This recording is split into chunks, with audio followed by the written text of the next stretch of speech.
Ukraine రష్యాలో ఉన్నటువంటి ప్రదేశాలు ధ్వంసం చేయడానికి డ్రోన్లని నల్ల సముద్రంలో పంపిస్తే వాటిని దారిలోనే ధ్వంసం చేసింది రష్యా. అలాగే జపోరిజియా అణువిద్యుత్ కర్మాగారాన్ని ధ్వంసం చేయడానికి ప్రయత్నిస్తే ప్రస్తుతం ఆ జపోరిజియా విద్యుత్ కర్మాగారాన్ని సొంతం చేసుకున్నటువంటి రష్యా అక్కడ కంట్రోల్ చేసింది. ఇప్పుడు తాజాగా ఈ రెండిటి చర్యలకి ప్రతిచర్యగా ఉక్రెయిన్ని భయపెట్టేటటువంటి చర్యలకు దిగింది.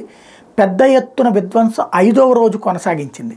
5 రీజియన్ల మీద 5వ రోజు కొనసాగించినటువంటి దాడులు. Russia continued its aerial blitz over Ukraine for the 5th straight day, damaging critical infrastructure in 5 different regions with dozens of Iran-made Shahid drones. Several facilities were set ablaze by the drone strikes in Krasnodar, Zhytomyr and Odessa.